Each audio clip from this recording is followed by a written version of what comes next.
everyone. Good afternoon, and welcome to another in our series, our summer series of CLI events. Welcome to our students, welcome to faculty and other members of the Melikian Center community. We're very glad to have you here. We're very privileged today to have Professor Hilde Hoogenboom with us. She's an associate professor of Russian in ASU's School of International Letters and Cultures. And her research is on the relationships between 19th century Russian literature, history, intellectual history, women's studies, and digital humanities. She's an expert on Catherine the Great and her memoirs, which she translated from the French. And her other publications include Noble Sentiment and the Rise of Russian Novels, which is forthcoming, and supported by a National Humanities Center and Social Sciences Research Center grant, as well as a volume of archival letters by Russian women writers, a collection on gender and Russian literature, and articles on Russian women writers. Dr. Hoogenboom also serves on the board of the Association of Women in Slavic Studies, which is a great organization which anyone can join, and is the past president of the 18th-Century Russian Studies Association. And again, thank you so much, Dr. Hoogenboom, for speaking with this group today, and I turn it over to you. Thank you so much, Irina, and I'm thrilled to be here, and I look forward to your questions.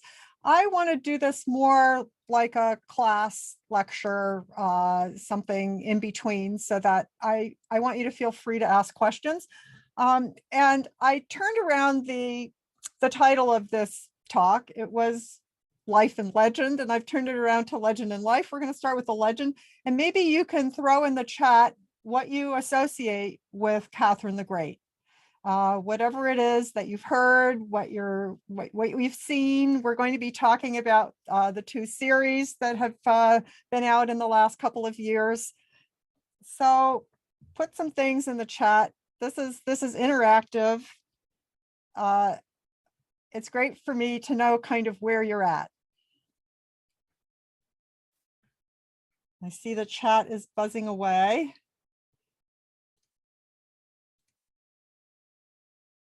Okay. All right. A strong leader who dramatically changed Russia. Oh, Kristen, I don't know what to say. Power, lots of power. Okay. Yekaterinburg is named for her. Okay.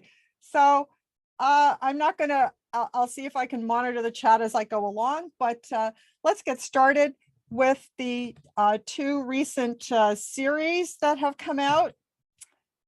And let's see, I am moving my cursor, but it's not moving. So there we go. Okay, so very quickly in your chat, which of these series is the legend and which is the life? Which is the legend, which is the life? Which of these series do you think is historically accurate, quite accurate, and which is, as it's proudly proclaims, only occasionally true? And has anyone seen either of these series? The Great is the legend on steroids, absolutely. So the HBO is definitely a lot more accurate. Okay, so a question from Professor Moldabekova about Catherine the Great's writings. I'll get to that. That's a great question. Okay, so Tony McNamara's The Great is kind of what I think of as the Disneyfication of Catherine the Great. She is the heroine, and she's on a quest to enlighten Russia, and she has a motley crew. And by the end of the first series, the coup is underway, and it's not clear how it's going to end because Tony McNamara now has a second series, and so we're going to get another year, and so we'll see how they do.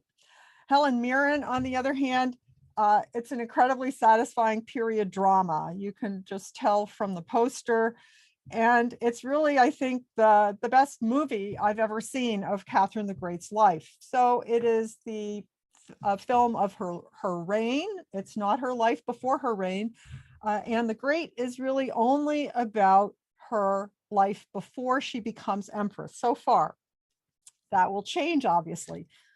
Some of the reasons that Catherine the Great is so enduring as a cultural figure, why we have, reliably there's a biography of her every few years. The films keep coming, and maybe you have some ideas about that you want to throw into the chat also. I think that often the truth is stranger than fiction, and she had a very unusual life. I think that we are fascinated by women in power, and I think we're fascinated by Russia. And one of the big questions for us about Russia is the same question that Catherine the Great faced. Is Russia a European nation?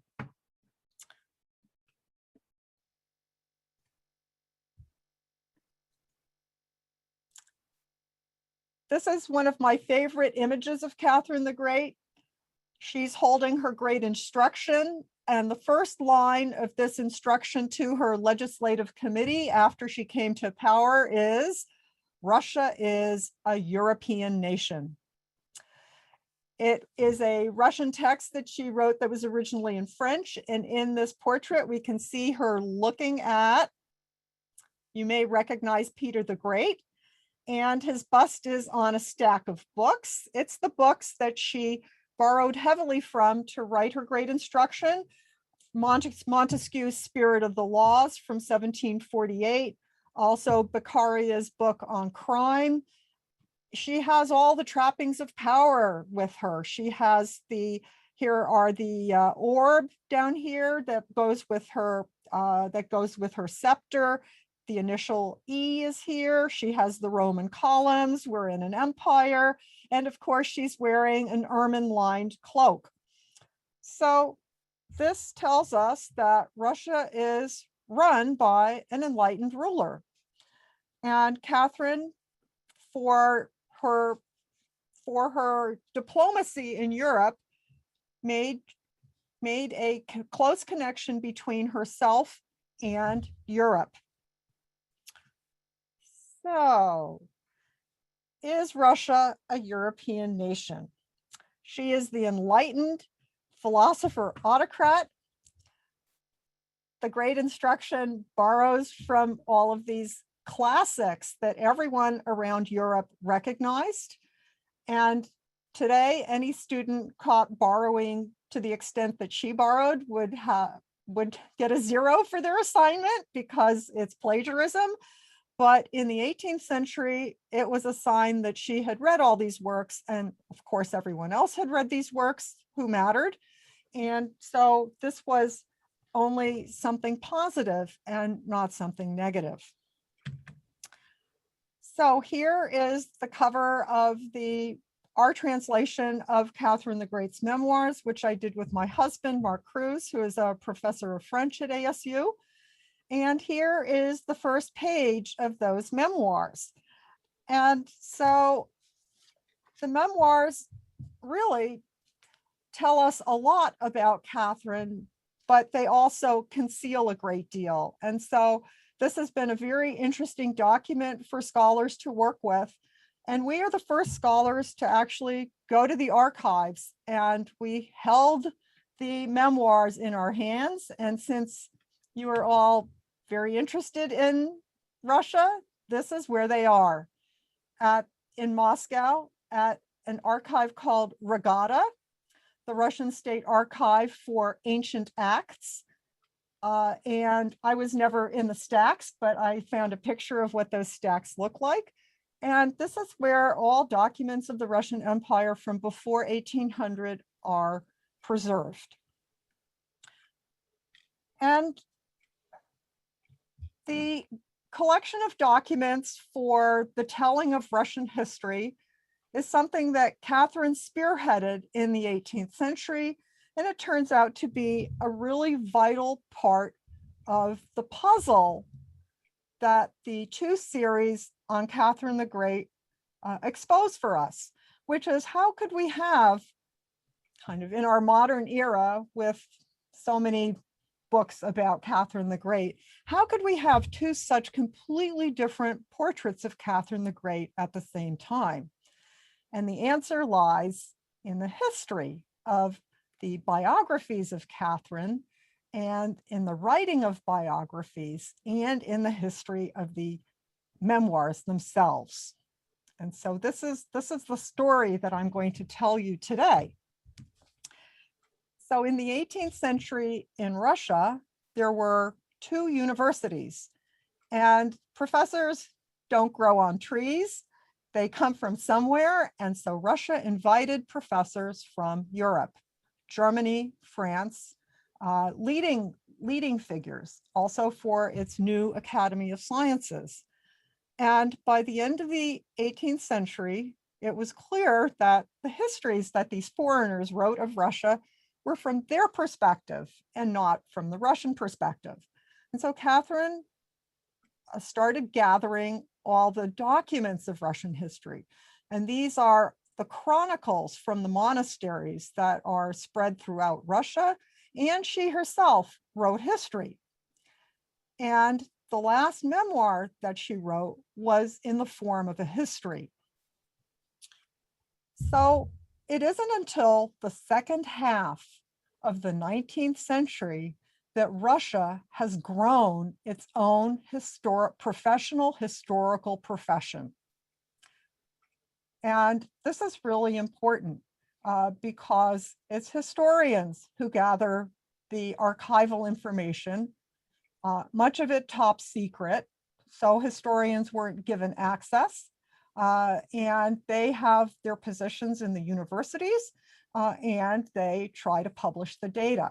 And so it's only by the end of the 18th century, the 19th century, and finally by 1900 that Catherine gets her first Russian biography. So this is a void in the telling of Russian history from the Russians' perspective that Catherine deals with in the 18th century, because the French and the English are writing their biographies of Peter the Great and their histories of Russia. And for them, Russia is a barbaric nation that could turn the corner and become a civilized nation if it has a nice, strong ruler like Peter the Great. And so this is where a good deal of Catherine's philosophical support from abroad comes from in the 18th century, and she capitalizes on it. So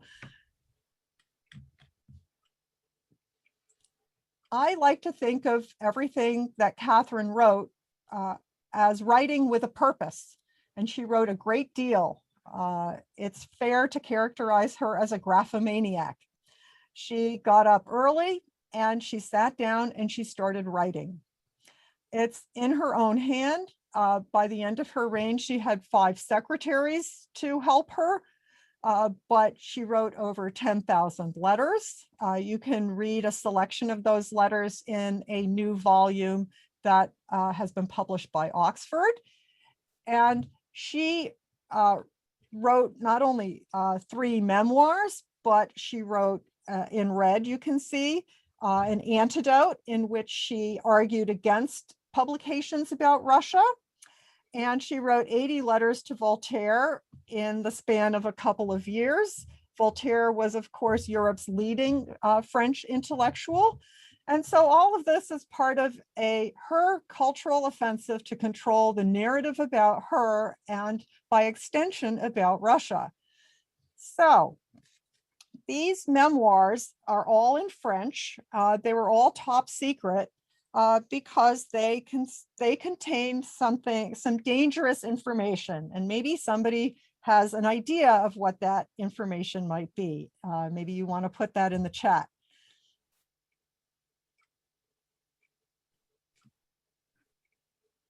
So the memoirs recount how when she came to Russia and she married Peter, who would be Peter III, the nephew of Elizabeth I, she and Peter had no children. In fact, they had no sex.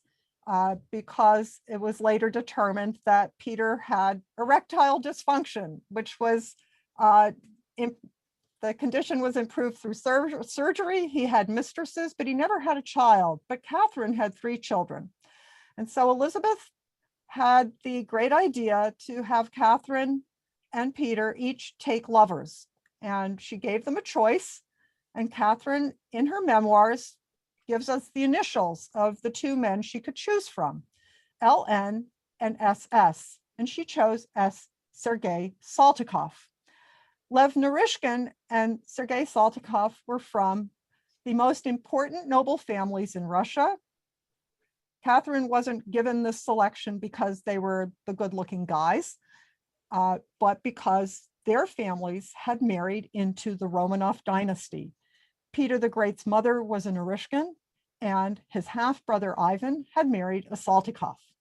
And so what the memoirs tell us is that Catherine's heir, Paul I, was in fact illegitimate. He was a Saltykov. Okay, so these memoirs were top secret throughout her life. She did not write them to be published. When she came to the throne, Voltaire had just published his history of the empire, Russian Empire under Peter the Great. And he published 1 volume before she becomes Empress and the other one after she becomes Empress. And so this is her introduction to the power of Europeans who write about Russia. There were 2 books that were written in the 60s, and one by Roulier and the other by Chappe-d'Autroche. And Catherine, in her lifetime, managed to suppress Roulier's memoir about her coup for the duration of her lifetime, using her ambassadors in France. Chappe-d'Autroche, however, published. He was a scientist. He was in Russia for the observation of an eclipse. He barely spent any time in St. Petersburg. And so Catherine, in her antidote, which was published anonymously in French in Europe, she refutes whatever he has to say that is critical of Russia. And she is most careful to show that it is a multi-confessional, multi-ethnic empire with great diversity.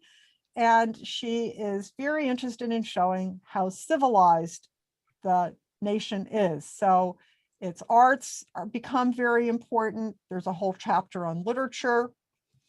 And at the same time, in 1770, 71, 72, she embarks on her first war against Turkey. And so another way that you bolster your national image abroad is by going to war. This had succeeded for Peter beyond his wildest dreams when he won the battle at Poltava in 1709 against the great Swedish military mastermind, Charles XII. Suddenly he was a leading figure on the European stage. He went to Europe twice, before the victory at Poltava and after. And before, he could not get an audience with the French king, Louis XIV. And after, he was able to get an audience with Louis XV. And so that was the difference. Russia was suddenly recognized as a European power. And so Catherine keeps up a good narrative in her letters to Voltaire about how civilized Russia is trouncing the barbaric Muslims of the Ottoman Empire. And this is a refrain through the end of her lifetime.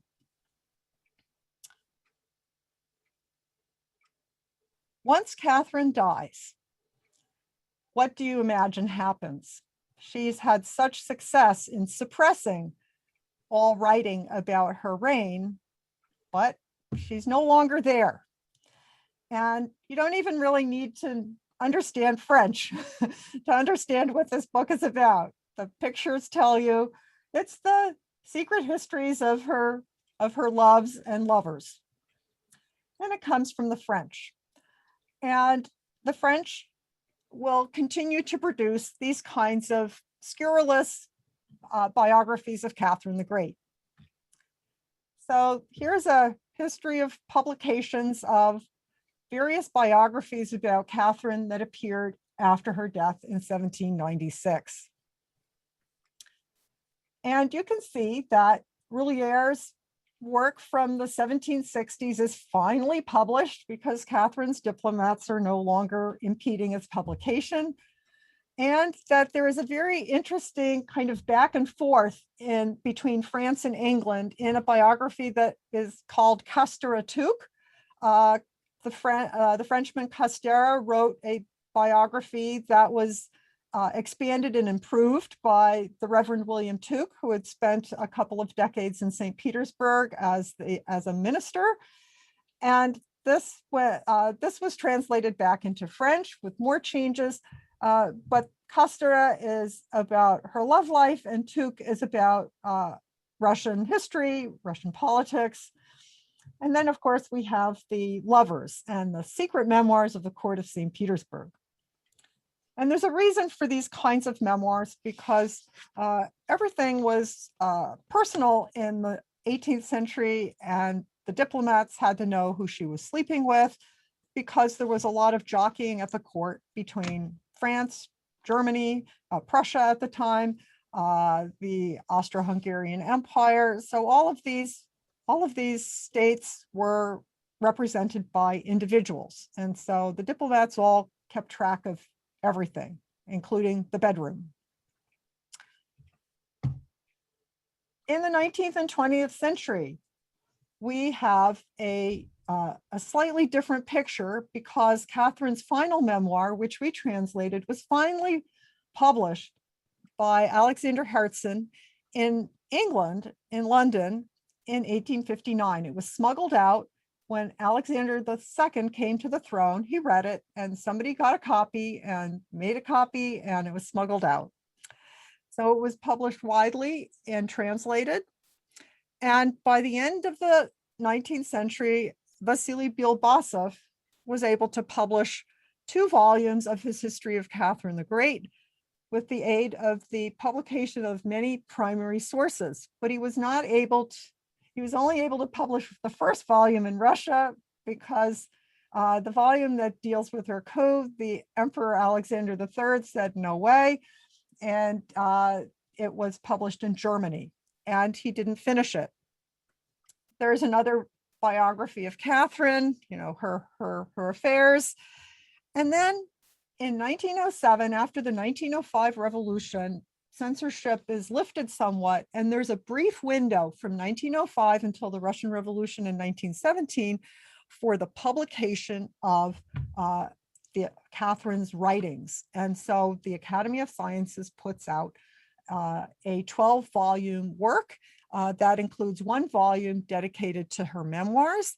And her first memoir from the 1750s is translated into English by the daughter of the American feminist Susan B. Anthony, Catherine Anthony. And the remaining memoirs are kind of compiled together in the 50s, and they come out in French, and then they're translated into English. And that's what we had until our translation came out. And so our translation went back to the original, she wrote 3 memoirs at 20 years apart, and they all seem to be the same, but they tell very different stories. Her first memoir is really about her finally giving birth. It allowed her to kind of successfully hold on to her position at court.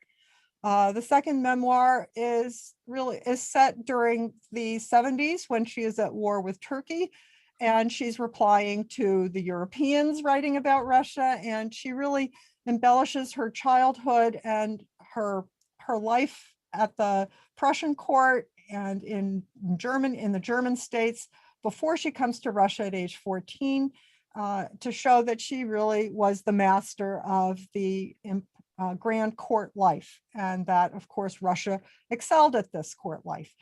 Her last memoir, however, is really her kind of history of her reign. It's a It's written in the style of Plutarch's Parallel Lives. She's comparing herself, her character, with that of her husband's, Peter III's, and it's a justification for why she's empress. So on this list of biographies and translations, the last one is, of course, a hoot, The Passions and Lechery of Catherine the Great. Today, we have the extraordinary work of Isabel de Madriaga, who was the first biographer to really come to grips with Catherine as a European. Catherine was fluent in 3 languages, German, French, and Russian. And Isabel de Madriaga was really able to write about her as a completely European figure. And there have been several other important biographies since then. And of course, our publication of an English translation of her memoirs, which is also used by Russian scholars because it's considered definitive. Russians have only begun to write their biographies of Catherine. Any guesses since when? Any guesses? Did the Soviet Union produce great biographies of the former czars and empresses? No. Russians have only been able to get to work and start to write the important biographies of their rulers. It's 2:30. Okay. Is that from you, Ira? No, I think that's one of our audience members, probably an automatic setting on their device. Oh, okay. All right. Sorry about that. It wasn't like a hurry up, Hilde. No. I'm gonna wrap up shortly, so I'm gonna stick to 30 minutes. So the Russians are finally able to start publishing their biographies after the end of the Soviet Union. And I think we're very used to, in the United States, biography after biography of Thomas Jefferson, Abraham Lincoln, the founding fathers. If you follow British royal biographies, of course, they're endless also. It is a highly developed craft in European and countries and America and other nations, but not in Russia. Russians are learning, they're feeling their way. And so these are biographies in the series, The Lives of Remarkable People. And the writer of all of these is a woman named Olga Yeliseeva. She's produced more biographies in this series of people around Catherine the Great. And she's produced novels for younger people. So what are the primary concerns of the Russians? They are concerned about her coup. Did she in fact kill her husband? They are concerned about her religion. She came to Russia as a Lutheran and she became Orthodox. And so this is of great interest to Russian. And of course, they're interested in her lovers. So these are some of the books that if you go to Russia, you'll see about Catherine the Great. So these are all the kind of building blocks of the legends. We have the French with their stories of Catherine and all her lovers. And that kind of leads pretty directly to The Great by Tony McNamara. But we also have Isabel de Madriaga and the really serious histories that have been produced in the last few decades. And that takes us to Helen Mirren and the BBC series. So we have solved that mystery. So now let's go through her life. And I thought the quickest, easiest, most memorable way to do this is to look at portraits of her, because this was another way that Catherine engaged in her cultural offensive to show that she was a great ruler and that by extension, Russia was a great nation. And so this portrait is unusual. It's unlikely that you would see this in any books about Catherine because it is what is called a presentation portrait. She came to Russia and basically was a mail order bride. She had not seen her husband, but she and her husband had seen presentation portraits of each other. And so this is the purpose of this kind of portrait. She was invited to Russia by the Empress Elizabeth I, who was the daughter of Peter the Great. And Catherine comes to Russia in 1743-44. She's born in 29, so she is a teenager. She's 14, 15 years old. And we see her here wearing the Order of St. Catherine, the red sash, the amazing star, the badge. And so as we look at these portraits, we're also going to learn very quickly how to decode them. Who is who? And what does this bling mean? And so here you see Catherine with her husband. Her name changes. She came to Russia as Princess Sophie Augusta Friederike von Anhalt-Zerbst from the state of Anhalt-Zerbst, and she becomes Ekaterina Alexeyevna Romanova, and she also changes her religion. So here is your key to decoding portraits of Russian royals and Russian nobles. These are chivalric orders that Peter the Great instituted, and he copied the European courts. And so the blue sash indicates that this is the ruler or a very important minister. The collar in the middle here is what the Empress wears. And the Order of St. Catherine was created by Peter for his wife, and it is the order for women. And once Catherine becomes Empress, she no longer wears the Order of St. Catherine, but she is the head of the Order of St. Catherine. So these are chivalric orders that go back to the 14th, 15th century, and the Knights of Malta, for example. And so this is how Russians show who they are in their portraits, because it shows how close they are to the ruler. They may be the ruler in the portraits, but they're also all the noble portraits that you'll see if you go to Russian museums. They will also be wearing these sashes, stars, crosses. I thought it would be interesting for you to see what the 18th century looks like in the dynastic changes. So in bold, there are 4 women. Catherine was able to rule because Peter the Great, unfortunately, his son died. Alexei, his successor, died while being tortured.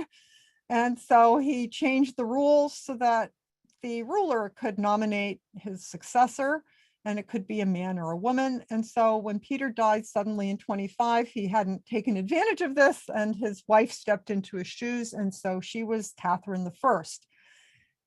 And Catherine the Great managed to rule much longer than her other counterparts. She ruled from 62 to 96, so a good 34 years. And so she was a very successful ruler. She understood how to keep power. This is a famous portrait of her on her horse. And she is wearing a very, she's wearing the Order of St. Andrew. It's the blue sash. It tells us she's the Empress. And she's wearing the green uniform of the Semyonovsky Regiment.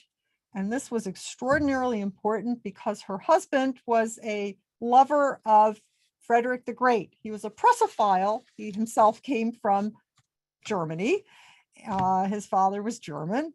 And he changed the Russian uniforms from green to Prussian blue. And this is one of the reasons that 6 months into his reign, the country was failing. The country was in debt after the 7 Years' War, and he wanted to go to war again. Catherine had been pregnant when the Empress Elizabeth died. And so she was finally free and able to deal with her situation with her husband by the summer of 1762.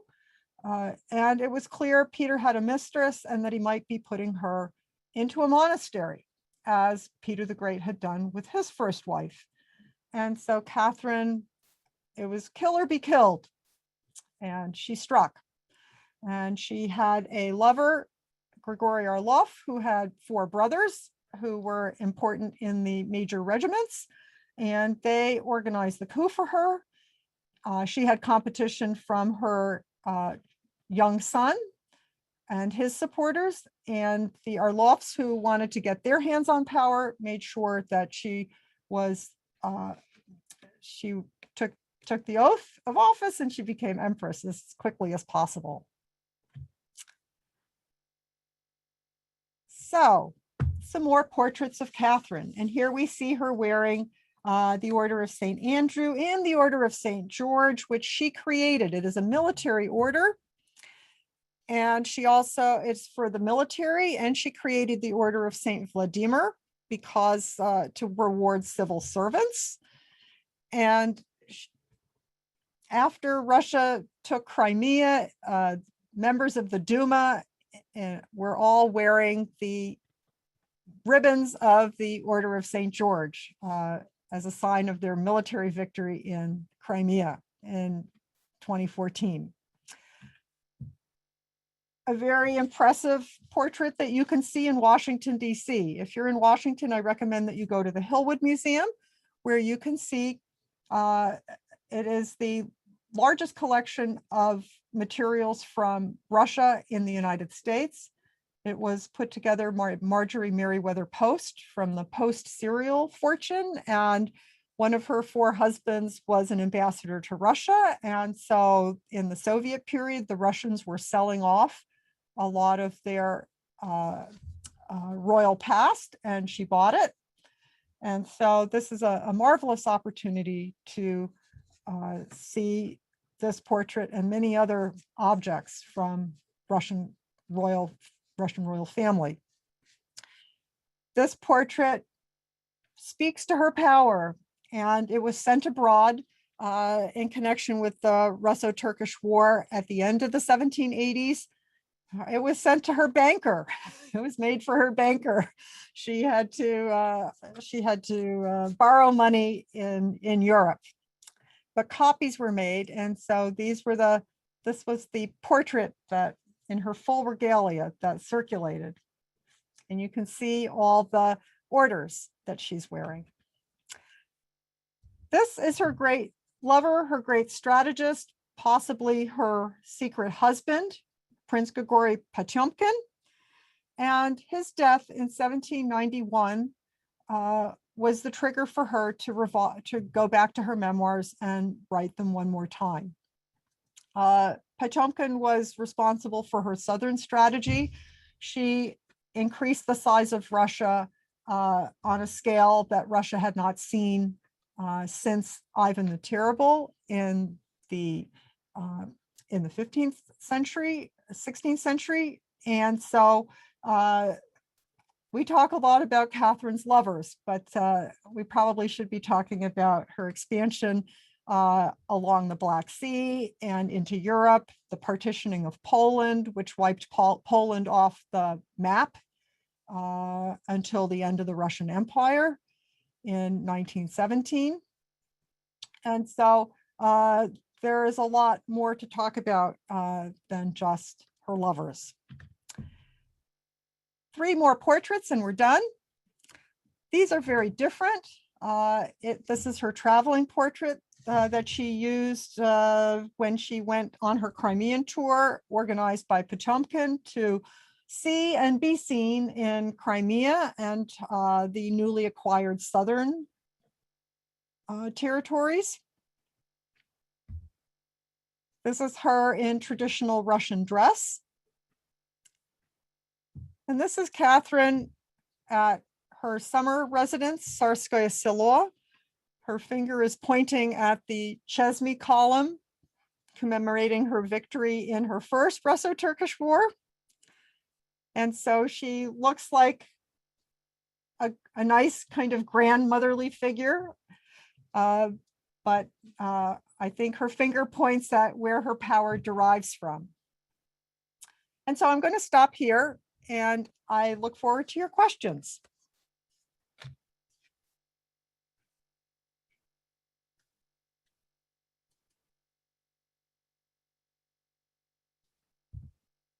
The chat, or unmute yourselves if you have that power.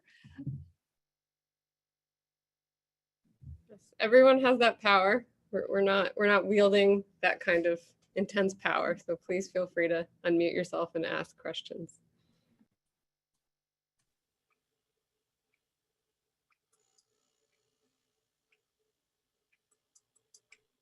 Or put them in the chat.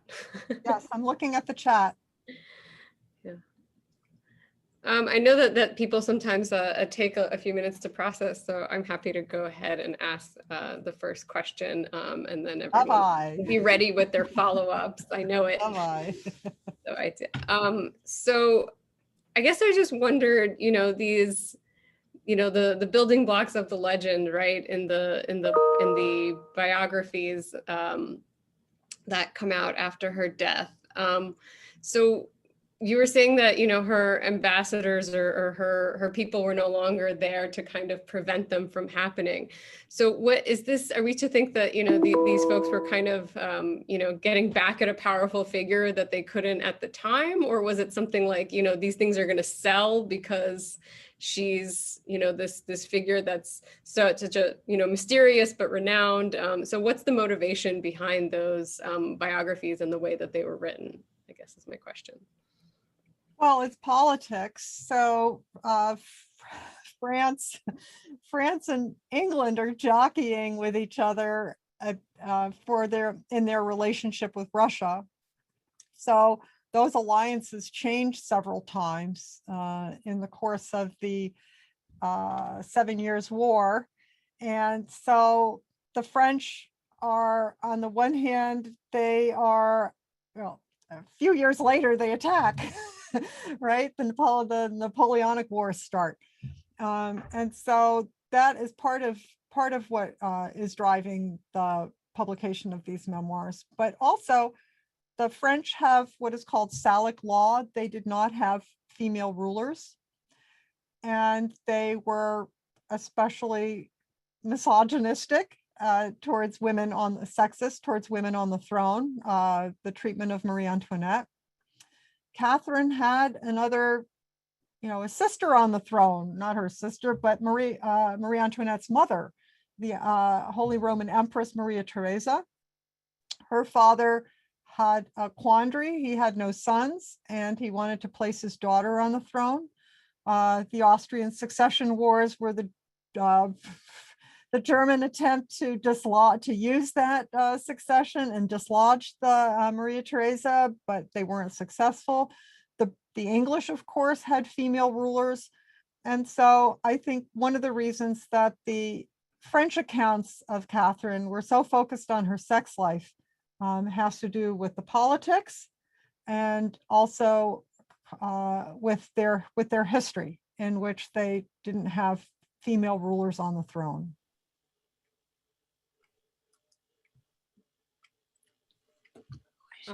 So we have a question. We have some questions in the chat, which to create kind of a back and forth, I'm happy to just read out to you, if that's okay. I'm looking at them. So how do I view the relationship between Catherine and Paul, her son and successor? It seems that she dismissed and sidelined him to protect her own power, but also that she did not have high expectations for him. How was her relationship with her other children? And this is from Katarina Anderson. This is a great question. I think I can't add anything to what you've said about her relationship with Paul. You understand it perfectly. She expected little from him. And he was, on the one hand, she understood that the moment the Empress Elizabeth died, she was going to run and get her son, because that would ensure that she would stay alive in the succession crisis. her other children, she had a daughter by Count Poniatowski, Anna, who died before age 2 of smallpox. And then she had a son, Bobrovsky, and that was by Grigory Orlov. And that was a little tricky because the Orlovs wanted to use that child as a way to force Catherine into a marriage with the Orlov family, Grigory Orlov, but that didn't happen. And so he lived out his life. He died in the early 19th century. And I really don't know about her relationship with him. And another question from Reina Nakamura. Did she wear the Order of St. Catherine in her portraits? Are there accounts on what she thought of being seen as a female ruler? So we only have that one portrait of her with the Order of St. Catherine. That was done by the court painter Groth. There are a couple of other, I'm wondering if there are a couple of other portraits. I don't know of any others while she was the Grand Duchess.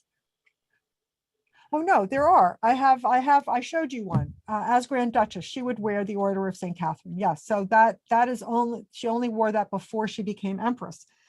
And what did she think of being seen as a female ruler? Well, she understood. Her memoirs are an attempt to kind of position herself as what she thought of a type of person that was recognized by the French, by the philosophes, by the encyclopedists as the enlightened ruler, as the philosopher king.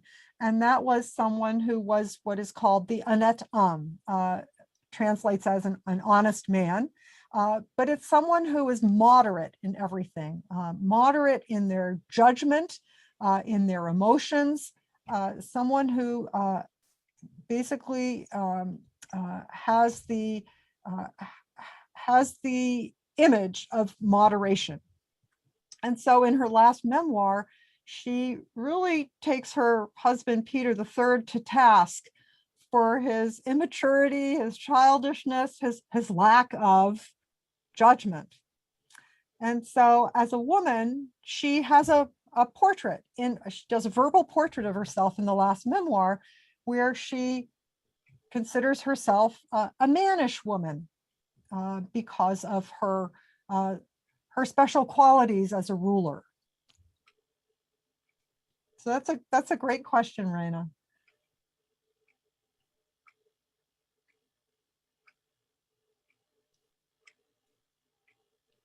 Any other questions, comments? I wish I could. I wish I could. Comments. I can't ask.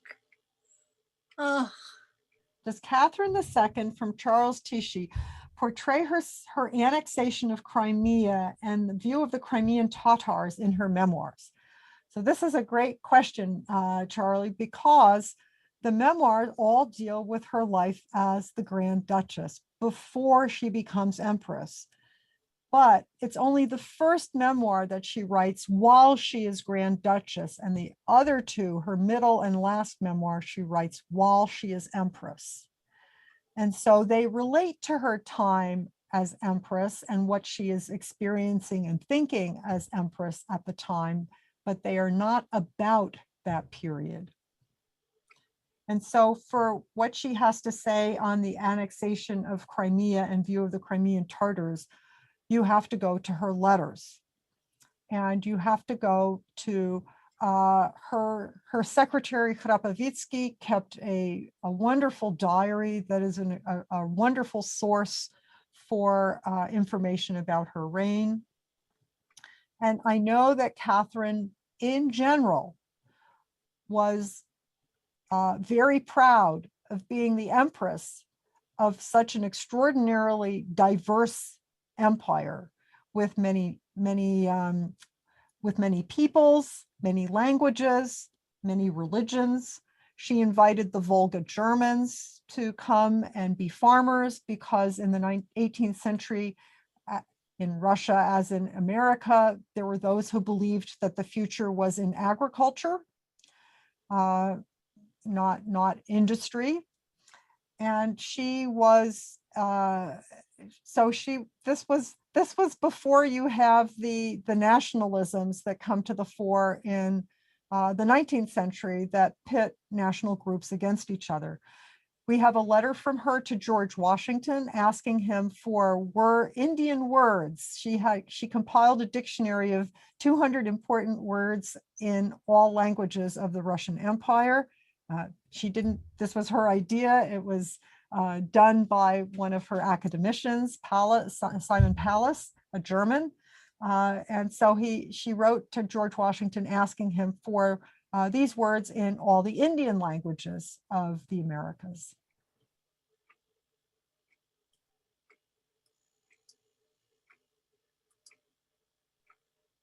Emma, did you want to ask a question? Yes, I cannot reach you though. Can you hear me? Yes. You mean you actually read me? Oh my goodness. Yes, I was. I have enjoyed reading about Catherine the Great. My knowledge is very limited, but I wanted to ask, wouldn't you say that her childhood influenced her to become an empress? She fought against her mother, and bringing up, she was ignored, ostracized, and when at 14 was offered the throne to go to Russia and become an empress, she jumped at it. And how she learned the Russian language. She was so sick, and for 3 weeks she walked the wooden floors with cold and freezing, and she learned the Russian language. She accepted Russian religion. And in reality, you're asking, is Russia really a European nation? After studying Catherine the Great, what is your opinion of Russia as a country? Is it really a European country? Has it ever had democracy? Has it ever known any democracy or any art? It was brought in only after Peter the Great, who was trying to turn Leningrad, St. Petersburg, into another Venice, when he started opening it up to Europe and his conquering of with Finland. Now, what would you say? What is your opinion of Russia itself? Is it really a European country, or is it Russia is Russia, and it has not changed that much? So Emma, I love your question.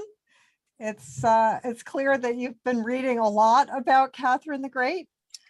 I kind of wanted to stop you when you were talking about all the work that Catherine went through to learn the Russian language, because I think all the students here and the teachers as well need some encouragement.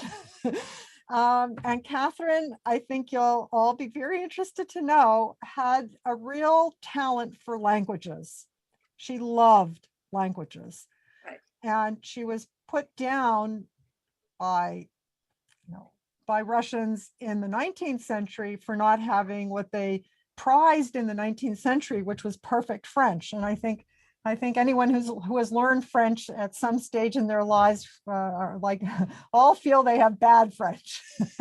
Right. Because of this kind of standard. But we were able to, through our research, show that she had the complete mastery of French. We were able to see the original documents.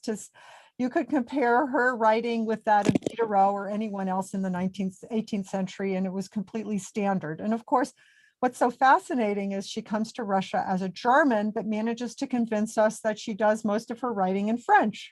Exactly. But she also writes in Russian. And that is Professor Moldabekova's great question about how did she write her children's literature. And my guess is that she wrote it in Russian, but I haven't looked at the manuscripts, so I can't tell you. So Emma, your big question, of course, is the question that we all struggle with. And I think that Russians are extraordinarily proud of their culture for very, very good reasons. I'm primarily a literary historian. I work as a historian when I work on Catherine the Great. And as a literary historian and as someone very, very interested in the arts and as someone who has lived in Russia for 4 years, from the 80s through the 90s, I really feel it's important to consider how Russians think of themselves. And their culture is completely connected to European culture. It is something that all Russians value extraordinarily highly. And I think in so many ways, Russians really feel that their future is connected with Europe. And so how far Russia has to go in this journey is anybody's guess. But I think that is what Putin sees as the danger of losing Ukraine, of losing Georgia, of the danger of the former republics going European. And so I think this is my answer to your question. Don't you think he'd rather be an emperor himself? He would love to have an empire of many, many countries. Yes. And that is what drives him. Well, but Catherine the Great embraced the Russian religion, embraced the Russian people. But of course, she brought with her the culture of Europe, the culture when she brought Peter the Great tried, but he died before his time. He was trying to make St. Petersburg as a Venice. But Catherine the Great picked up and brought in so much culture into Russia. She changed so much. And of course, German and French became very, very must. You had to know French or German in order to be an educated person. If you did not know those languages, you were not an educated person. So she brought so much to Russia, but Russia is Russia, and it still has the Russian spirit, and it's very hard to separate the two. And I have questioned that many times. Is Russia really European, or Russia is Russia, like many other nationality type of roots are strictly Russian? Well, one of the things to keep in mind about Russia is that Russians were a minority in their own empire until 1991. Yeah. They were a minority for centuries in their empire. So when we talk about Russians and Russian culture, what we are talking about is a kind of an empire, an identity empire building enterprise. And so the Soviets had to contend with this because they kind of tried to create the idea of a Soviet kind of nation. But Russians were always a minority in their own empire. And so when we look at everything that we think of as Russian, we always really should be thinking about what the functions of all of these are. You're right. What I think is fascinating about the Putin video of his corruption and his amazing Versailles on the coast of the Black Sea. What I think is fascinating about how Navalny's group made that video is that they portray him as an 18th century Louis the 17th Louis he's a Louis the 14th with aspirations of a French king, and the toilet brushes, the gold toilet brushes, the toilets are Italian, and so. Again, you really see how Europe is just looming in this kind of imagination of what their lives should be like. And I think, if anything, the mistake that Americans make when they look at Russia is they think that Russians are trying to emulate Americans. I think they're emulating Europeans. Yeah. I'm a European myself. I'm Dutch. And so all of when we talk about Europe, it's enormously diverse. Yes. And I don't see, I really see Russia as in so many ways part of that. The political culture is something entirely apart, Different, and yes. that is going to be a real struggle to overcome. But I'm so heartened Russia remains one of the nations in the world with the highest levels of education per capita. Russians who understand their predicament, their political problems, understand them very, very well. We're only beginning to understand those problems in this country for ourselves. And so I see this as an ongoing saga. And You're right. I don't know what I'll see in my lifetime. You're absolutely right. I agree with you on all of that. And you have brought out a very good point that it does have so many minorities, non-Russian minorities, Georgia, you name it, Georgia, Yes. all the other countries. But they all tried at that time, once they became citizens of Russia, they tried to be like Russians. To them, Russia was they became all right like Russian.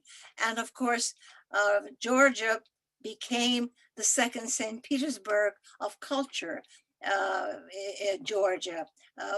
Tiflis was the second hand, a place like St. Petersburg was trying to be culture. You're absolutely right.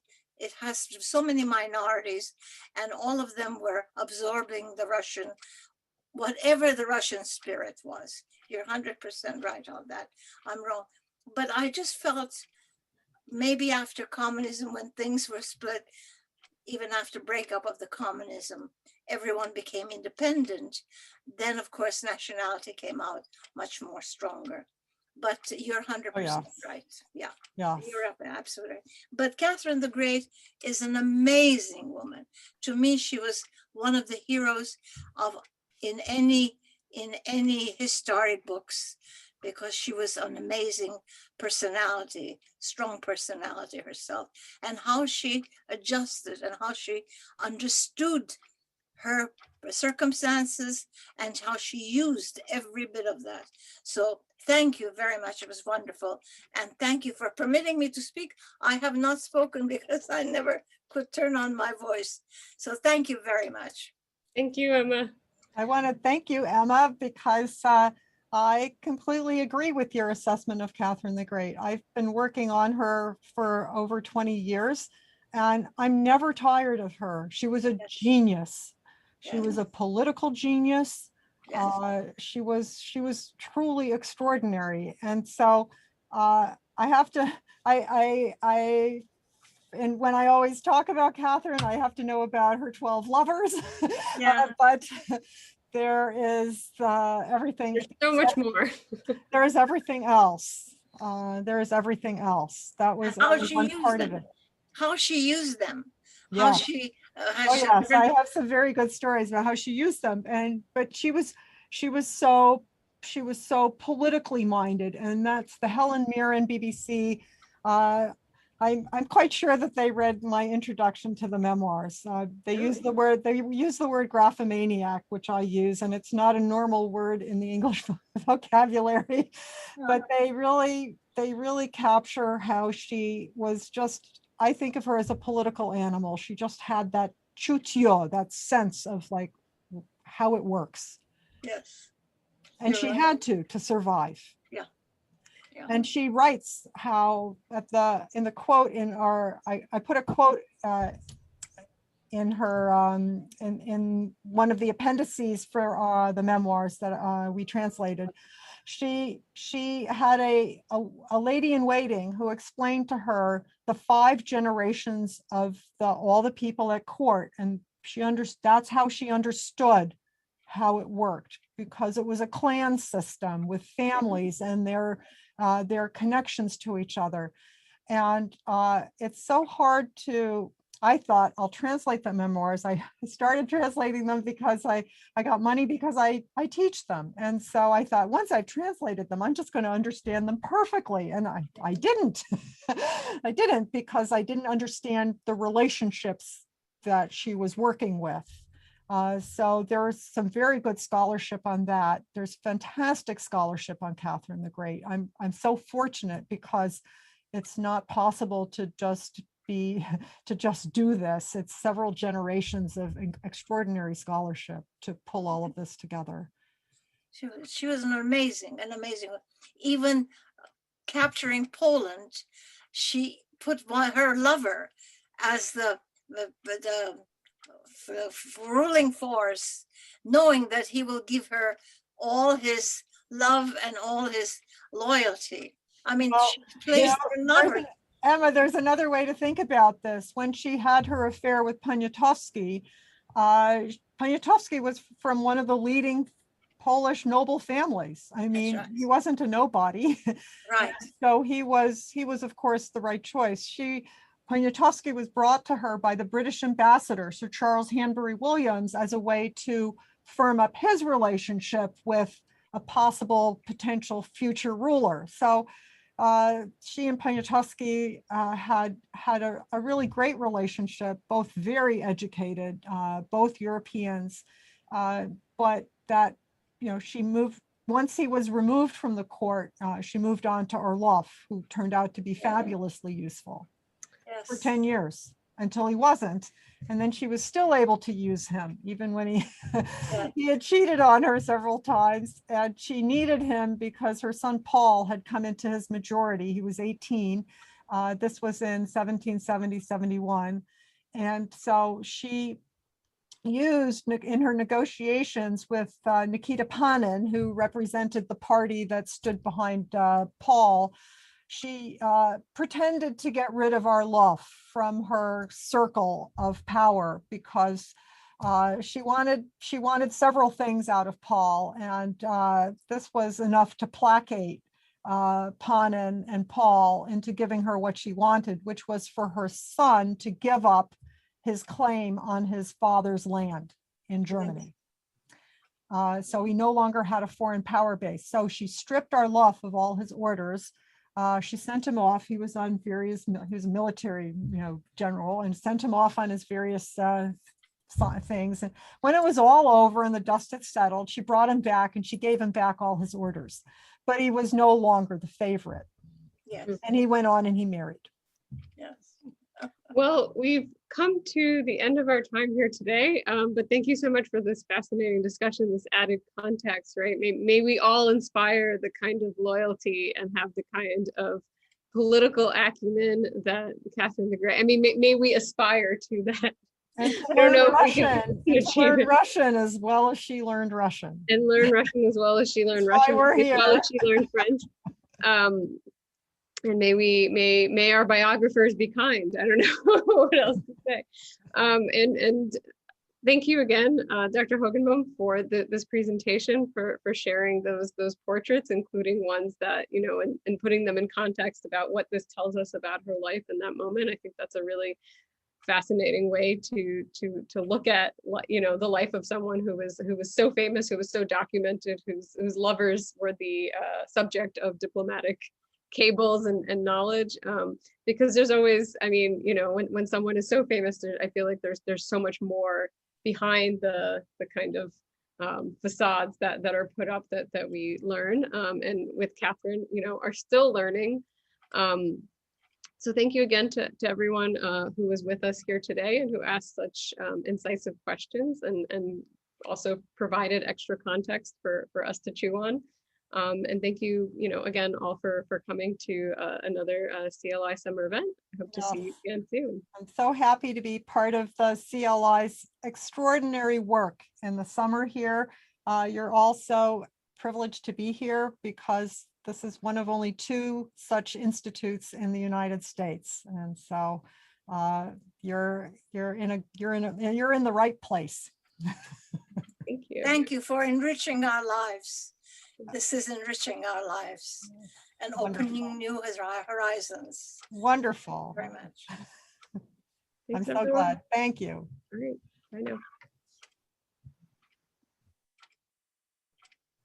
Would you go as far as saying some of those portraits were old world selfies, you know, trying to show yourself in a certain light, as you know you do with pictures that you take of yourself, kind of. I mean, wouldn't she have had final control of Oh, yeah. the artist? I mean, if, yeah. if you know, she wouldn't. And was she open to suggestions as far as poses and saying, well, if you're trying to do this, or was she laser focused even in as far as that is saying, no, I want to be on the horse, or I want to be there, or There is a PhD about her portraiture because there was one exhibition in at the turn of the century, 1900, where her portraits were displayed. And so Erin McBurney has written a wonderful, I'll put her name in the chat.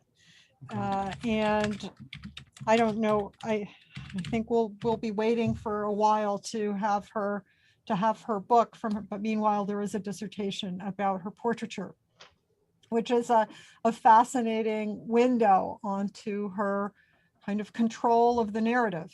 So Yeah. portraits are very different from selfies in the sense that they are exactly not meant to be kind of spontaneous. And well, I don't know how spontaneous selfies are. I mean, as posed as they've become, I think they used to probably when they first started, you just this, but now I think they seem to be very thought out. Well, the portraits also, they proclaim wealth and status. And sure, not the average bear could not afford one. Is the democratic portrait for everyone. Yeah, true. Yeah. So these, you know, that Levitsky portrait that is hanging in Washington, D.C. at Hillwood Museum was for her banker. So these are major portraits for major relationships, but copies were made. And so when you say it's for her banker, is this, you know, trying to curry favor, making sure that he maintains the business? And thanks. Yeah, thanks for giving me the money that I wouldn't be able to do what I want to do without. I mean, and thanks. Yes. Well, and also to show her powerful, you know, his powerful connections. And I was about to say, could he use it when he says, well, look who one of my best clients is that drums up business, so to speak, you know. But but it wouldn't have been something he would have thought of selling, correct? I mean, it's not something that he's looking at the influence value, not the monetary value of the painting, as whoever the banker was, correct? Yes. So the monetary value in that era was measured in silver. Yeah. how much silver you had, how Sure. much silver you displayed, etc. But the paintings, that was an indication of her favor. Which is more valuable to him than the silver would have been. I mean, unless push comes to shove. I mean, yes. Yeah. Yeah. Client development. Yeah, it's I mean, that type of thing. You know. Yes. So, you know, I thought for everyone watching, it would be so interesting to go through the portraits and to learn how to read them, because that way that's a skill, and you can go off and go to museums and feel confident that you're kind of understanding what those portraits are about. And the message that may vary from the time period in life and the situation that particular person is in. You know, if you're fighting a war that's maybe unpopular and you're trying to drum up patriotism or show a force or power, if you're doing more military set, you know, the uniform, or you're trying to show your military prowess, or if you're trying to show an enlightened side to maybe the literary world, or trying to highlight the education system of your country or your area. Yeah, it shows how these portraits speak. Yes. What their reason is, what their purpose. They have a purpose. Oh yeah. So, and I thought people generally, you know, are not terribly interested in these kinds of royal portraits, but they, you know, my husband and I go to a museum like the German museums, you know, that's where I found some of the portrait portrait painters, the court portrait painters were initially Germans and French, people who came to Russia. Some of them are Russian, but I'm just fascinated. Where are they being trained to get to the level that someone in a court would trust them to do their portrait? Yeah, and I'm fascinated by all those portraits, and of course they are part of this whole kind of gift-giving exchange and communication with Europe. Again, showing, that she's a European. Yeah. I love that big question about Russia. Is Russia European? That's always one of those. Well, and in my article, who's the most European of the Europeans? Yeah, exactly. In my article on Navalny, I used Catherine to get that in, because I thought when Russians talk about being a normal country, they're talking about Europe. Yeah. And they because use Americans that phrase, are definitely not normal. They use that, they use that phrase a lot, and it's translated, in the translation of Navalny's words, they translate it as proper country, but they really mean normal in the sense of European. Yeah. So anyway, David, thank you for this opportunity. Thanks for sharing. Hey. Okay. We always like to plug, language learning, and I'm partial to Russian. Catherine did it for you. Yeah. Yeah. So how's the summer going so far? You're in it. If you're deep in it at this point, right? Yeah, we fit last Friday. At least the Russian and Indonesian, which are 8-week programs, would have just finished last Friday, and then all the others are 7-week programs, without the study abroad part, and they finished their first semester on Wednesday. So yesterday. Wow. So it's every summer seems to go faster and faster, and I think they're getting a breather right now. Well, I think 4th of July is celebrated on Monday, which is always nice if they can get a 3-day weekend, I think, as well. Maybe get caught up before the final exam, and maybe get a little breath before that, the kind of the last week or two, which, having done 3 summers at Indiana, I can not only sympathize, I can empathize, particularly when there it would be 95 degrees outside and you go inside in your shorts and your t-shirt and literally be shaking from the cold because the air conditioning was like at 65. And then I always ended up with earaches and all these type of things, and getting used to a dorm setting and various that I was different as a graduate student. But it's a much different learning environment with the intensivity, and even now more so with the online courses, which I didn't, in 1995, 6 and 7, we didn't have that option. It's unbelievable what you're doing. Yeah. Unbelievable. Okay. So, great to see you. very nice to And it see was you. great to see you and everyone in person last week as you were And traipsing through our building. And between about the 19th and the 31st of July, we should be moving over there. So Fabulous. much better setting and much more involved in the rest of campus. Computing Commons, which they now call Creativity Commons, is much more isolated from the other academic units. And you'll be with your beloved Russian program. Exactly.